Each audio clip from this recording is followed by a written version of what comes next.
जो टैरिफ कभी ट्रंप ने भारत पर दबाव बनाने के लिए लगाया था, वही अब अमेरिका के लिए गले की फांस बनता जा रहा है। हालात कुछ ऐसे बन गए हैं कि जिस हथौड़े से भारत को झुकाने की कोशिश की गई थी, अब वही हथौड़ा उलटकर ट्रंप की नीतियों पर वार कर रहा है। चौंकाने वाली बात यह है कि इस बार भारत अकेला नहीं है। उसके साथ खड़े हो गए हैं वही देश जिनसे ट्रंप कभी समर्थन की उम्मीद करते थे। और सबसे अप्रत्याशित मोड़ तब आया जब आमतौर पर सैन्य गठजोड़ों तक सीमित रहने वाला नाटो अब खुलकर भारत के समर्थन में और ट्रंप की आर्थिक नीतियों के खिलाफ सामने आ गया। जहां नाटो की वरिष्ठ सलाहकार क्रिस्टल कौर ने ट्रंप की टैरिफ नीति को आर्म ट्विस्टिंग यानी जबरदस्ती का तरीका बताते हुए दो टूक कहा कि भारत जैसे मजबूत लोकतंत्र पर ऐसे हथकंडे कभी असर नहीं करेंगे। उनका बयान न सिर्फ तीखा था, बल्कि इसकी गूंज अब व्हाइट हाउस की दीवारों तक महसूस की जा रही है। कौर ने चेतावनी दी कि अगर ट्रंप ने यही रवैया जारी रखा तो भारत और अमेरिका के रिश्ते कमजोर होंगे और इसका सबसे बड़ा फायदा रूस को मिलेगा, जिससे भारत की नजदीकियां अमेरिका के लिए एक नई कूटनीतिक चुनौती बन सकती है। देखा जाए तो नाटो का हालिया बयान जितना चौंकाने वाला है, उतना ही भारत के लिए फायदेमंद भी साबित हो रहा है, क्योंकि यहां पर अब सिर्फ चीन, रूस, ब्राजील या इजराइल ही नहीं, बल्कि यूरोप का एक बड़ा और असरदार सैन्य पॉलिटिकल गठबंधन भी भारत के समर्थन में खुलकर सामने आ गया है, जो ट्रंप के लिए एक सीधा संकेत है कि दुनिया में अब एकतरफा फैसलों का दौर खत्म हो चुका है।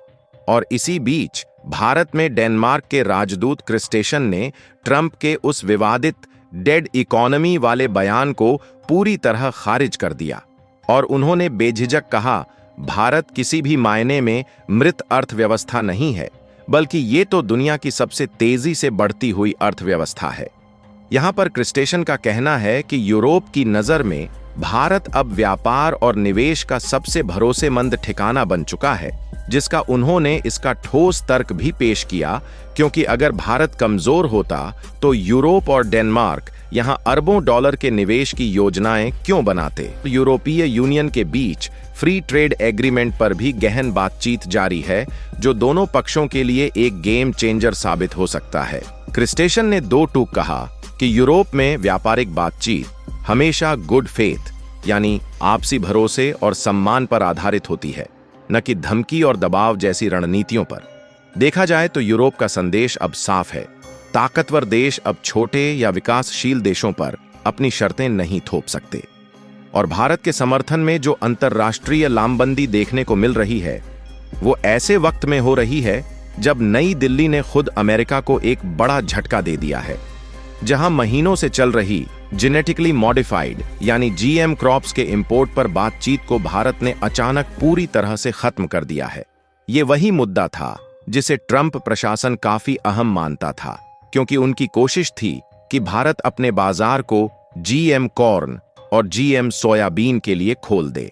शुरुआत में भारत ने साफ शब्दों में खाद्य उपयोग के लिए जीएम फसलों के आयात से इनकार कर दिया था, लेकिन कुछ समय बाद गैर खाद्य उपयोग के लिए सीमित मात्रा में इंपोर्ट पर चर्चा शुरू हुई थी। मगर जैसे ही ट्रंप ने भारत पर 50% टैरिफ लगाया और उसे डेड इकोनॉमी कहने की नादानी की, वैसे ही पूरा माहौल बदल गया। भारत ने बिना कोई शोर मचाए चुपचाप नीति आयोग की वेबसाइट से जीएम क्रॉप्स से जुड़ा प्रस्ताव हटा लिया और अमेरिका के साथ बातचीत को हमेशा के लिए विराम दे दिया, जो कि भारत का शांत लेकिन सटीक और सख्त जवाब था। इस फैसले के पीछे सिर्फ ट्रंप की बयानबाजी ही नहीं, बल्कि देश के अंदर का जनदबाव भी एक बड़ी वजह बना, जहां किसान संगठन, स्वदेशी जागरण मंच और कई सामाजिक समूह लंबे समय से जीएम फसलों के विरोध में थे और अब सरकार ने उनकी आवाज को पूरी गंभीरता से सुना है। आपको बता दें, प्रधानमंत्री नरेंद्र मोदी पहले ही साफ कर चुके थे कि किसानों, मछुआरों और डेयरी सेक्टर के हितों से कोई समझौता नहीं होगा, चाहे इसकी कितनी भी बड़ी कीमत क्यों न चुकानी पड़े। इसी नीति की झलक जीएम क्रॉप्स पर बातचीत को खत्म करने के फैसले में साफ दिखाई देती है। लेकिन अमेरिका के लिए यह झटका दोहरा साबित हुआ। एक तो उनकी दबाव बनाने की रणनीति पूरी तरह फेल हो गई और दूसरा, कृषि व्यापार के मोर्चे पर भारत उन्हें पहले से ही मात दे रहा है। जहां पिछले 20 सालों में भारत का अमेरिका को कृषि निर्यात 5 गुना तक बढ़ चुका है, जबकि अमेरिका से आयात में वैसी कोई खास बढ़त नहीं देखी गई।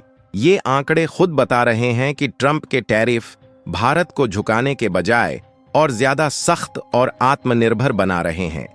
और यही वजह है कि अब अमेरिका को सिर्फ एशिया में ही नहीं बल्कि यूरोप में भी कड़े विरोध का सामना करना पड़ रहा है। और यहां पर यूरोप का रुख अब पूरी तरह साफ है। वैश्विक व्यापार को नियमों और संतुलन पर आधारित होना चाहिए, न कि किसी एक देश की मर्जी पर। और भारत के पक्ष में आ रहे इन बयानों ने ट्रंप के लिए कूटनीतिक दबाव को कई गुना बढ़ा दिया है। देखा जाए तो यह सब ऐसे समय पर हो रहा है जब अमेरिका पहले ही रूस और चीन जैसी बड़ी चुनौतियों का सामना कर रहा है और इंडो पैसिफिक क्षेत्र में भारत की भूमिका पहले से कहीं ज्यादा निर्णायक बन चुकी है। ऐसे में ट्रंप के टैरिफ और तीखे बयानों ने न सिर्फ भारत अमेरिका रिश्तों में खटास पैदा की है, बल्कि उनके अपने पारंपरिक सहयोगियों को भी नाराज कर दिया है। नाटो और यूरोप का भारत के पक्ष में खुलकर खड़ा होना इस बात का मजबूत संकेत है कि अब अमेरिका की दबाव की राजनीति हर जगह असर नहीं छोड़ पा रही। इसके उलट नई दिल्ली के लिए यह एक बड़ी कूटनीतिक जीत बन गई है। एक ओर जहां उसने अपने घरेलू हितों की रक्षा करते हुए जीएम फसलों पर बातचीत को समाप्त किया, वहीं दूसरी ओर अंतर्राष्ट्रीय मंच पर उसे इतना व्यापक और अप्रत्याशित समर्थन मिला, जो भारत की बढ़ती हुई वैश्विक स्वीकार्यता का प्रमाण है। और यहां पर भारत ने यह साफ कर दिया है कि वह किसी भी दबाव के आगे झुकने वाला नहीं है। उसकी स्वतंत्र विदेश नीति अब सिर्फ भाषणों और दस्तावेजों तक सीमित नहीं रही, बल्कि उसके हर फैसले में ये साफ झलकती है। आने वाले वक्त के लिए भारत का संदेश बिल्कुल स्पष्ट है। जो भी देश उससे रिश्ते बनाना चाहता है, उसे सम्मान और समानता के आधार पर संवाद करना होगा, वरना चाहे वह अमेरिका ही क्यों ना हो, भारत बिना झुके अपना रास्ता खुद तय करेगा।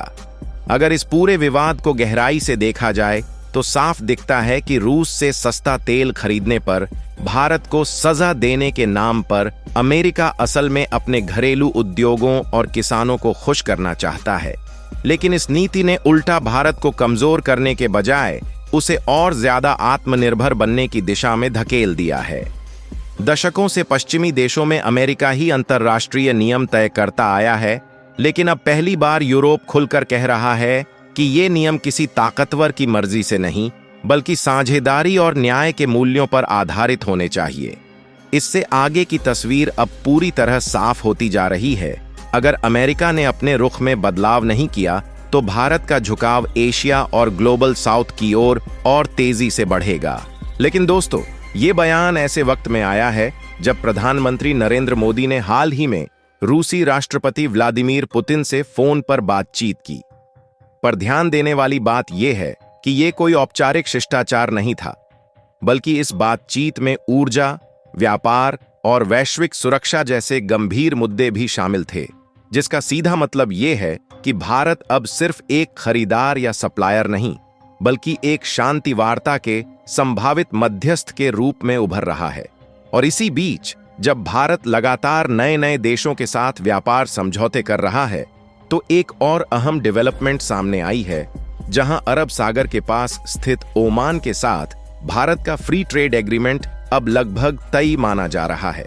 हो सकता है कुछ लोगों को लगे कि ये नई खबर नहीं है, लेकिन याद दिला दें कि साल 2023 से ही भारत और ओमान के बीच कॉम्प्रिहेंसिव इकोनॉमिक पार्टनरशिप एग्रीमेंट यानी सीपीए पर बातचीत चल रही थी, और अब आखिरकार दोनों देश इसे अंतिम रूप देने के लिए तैयार हो चुके हैं, जो भारत के लिए सिर्फ आर्थिक नहीं बल्कि रणनीतिक रूप से भी बेहद अहम कदम है।